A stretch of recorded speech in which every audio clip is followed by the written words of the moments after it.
What if I told you there's a hidden threat inside your body right now, silently wrapping around your vital organs, and you might not even know it's there? This isn't some rare disease or exotic parasite.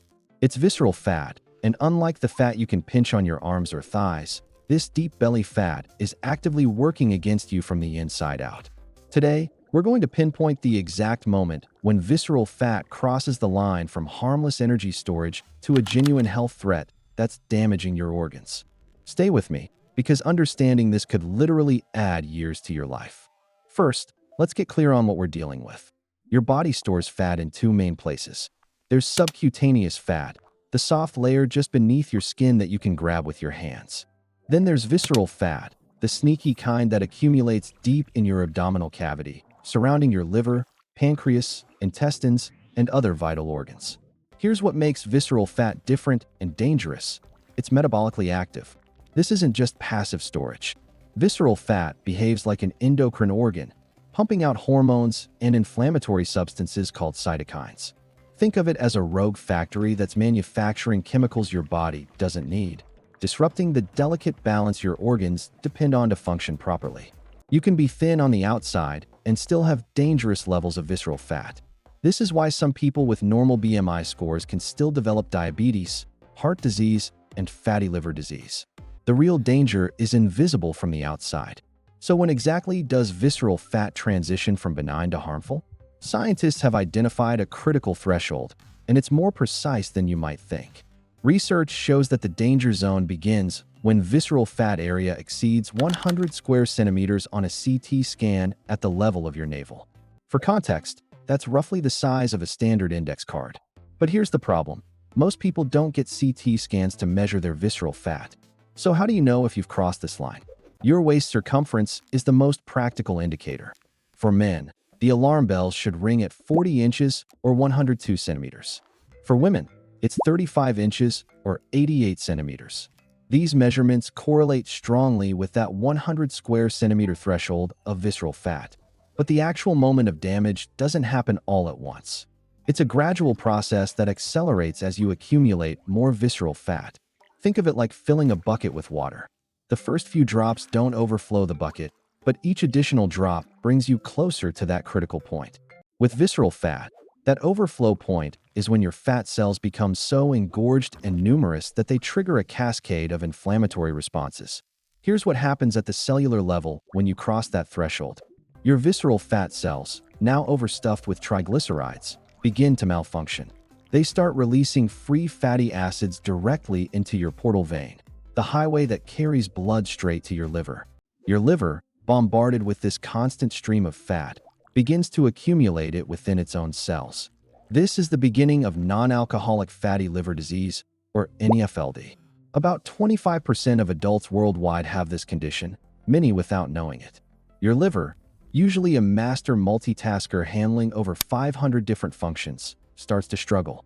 It becomes less efficient at regulating blood sugar, processing cholesterol, and filtering toxins. Meanwhile, those inflammatory cytokines released by visceral fat travel throughout your bloodstream.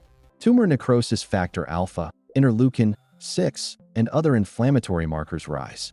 These substances create chronic, low-grade inflammation throughout your entire body. Your blood vessels become inflamed, setting the stage for atherosclerosis. Your pancreas gets the signal that something's wrong, and it starts overproducing insulin to compensate. This is insulin resistance in action. Your cells stop responding properly to insulin's signal to absorb glucose from the bloodstream. Your pancreas works harder and harder, pumping out more insulin to get the same job done. For a while, this compensates, but it's not sustainable. Eventually, your pancreas can't keep up, and your blood sugar levels begin to climb. Type 2 diabetes is now on the horizon. Let's break down exactly how each organ suffers when visceral fat crosses that critical threshold. Your heart. The inflammatory substances from visceral fat damage the inner lining of your arteries, called the endothelium. This damage allows cholesterol to penetrate and build up in artery walls, forming plaques. Your blood pressure rises because your blood vessels lose flexibility and narrow. Your heart has to work harder with every beat. Studies show that for every extra inch of waist circumference, your risk of heart disease increases by about 7%. Your pancreas. As visceral fat accumulates, it can actually infiltrate your pancreas itself. The constant inflammatory signaling stresses your insulin-producing beta cells. Over time, these cells burn out and die. Once you've lost about 50 to 60% of your beta cell function, you develop type 2 diabetes. This process often takes years, but it can be shockingly fast in some individuals, especially with rapid weight gain.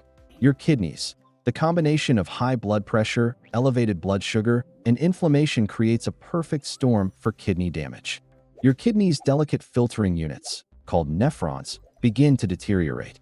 Proteins start appearing in your urine, a sign that your kidneys can no longer keep blood components where they belong. Chronic kidney disease often develops silently, with no symptoms until significant damage has occurred. Your brain, perhaps most surprisingly, visceral fat even impacts your brain. The inflammatory chemicals can cross the blood-brain barrier. Research has linked excess visceral fat to increased risk of dementia and cognitive decline. The same vascular damage that affects your heart can reduce blood flow to your brain, starving it of oxygen and nutrients it needs to function optimally. Now for the empowering part. This process is reversible, especially if you catch it early. Your body has a remarkable capacity to heal when you reduce visceral fat levels. Studies show that when people lose just 5 to 10% of their body weight, they can reduce visceral fat by as much as 30%. That's because your body preferentially burns visceral fat first. It's metabolically active, remember? That means it's also metabolically accessible for energy when you create a caloric deficit. Within weeks of reducing visceral fat, inflammation markers drop.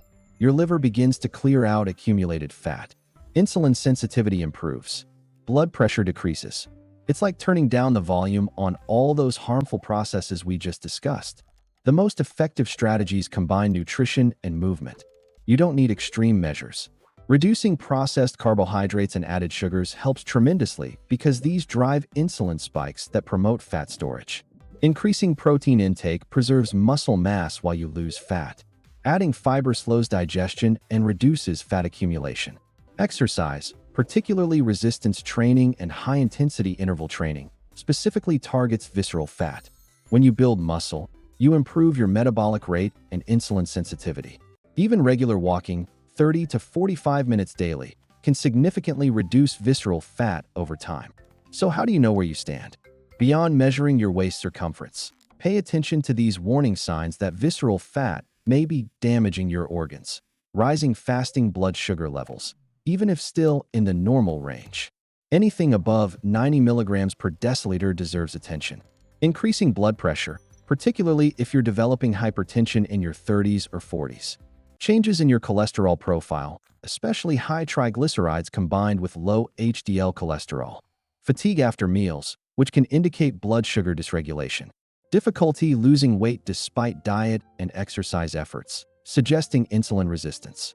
Your doctor can order additional tests. Hemoglobin A1C to assess long-term blood sugar control, liver enzymes to check for fatty liver, and inflammatory markers like C-reactive protein. The exact moment when visceral fat starts damaging your organs isn't when you notice symptoms. It's not when you're diagnosed with diabetes or heart disease. It begins much earlier, silently, when your visceral fat crosses that 100 square centimeter threshold, when your waist measurement creeps past those critical numbers, when your fat cells become engorged and start their inflammatory cascade. But here's the crucial message. You have power over this process. Every healthy meal, every workout, every good night's sleep is working in your favor, reducing that visceral fat, quieting that inflammation, giving your organs the chance to heal and function optimally. The damage may start silently, but so does the healing. The question isn't whether you can reverse this process. The question is, when will you start? Your organs are waiting, and they're incredibly forgiving. Give them the chance they deserve. If this video opened your eyes to the hidden threat of visceral fat, share it with someone who needs to hear this message. Your body is worth fighting for, and now you know exactly what you're fighting against.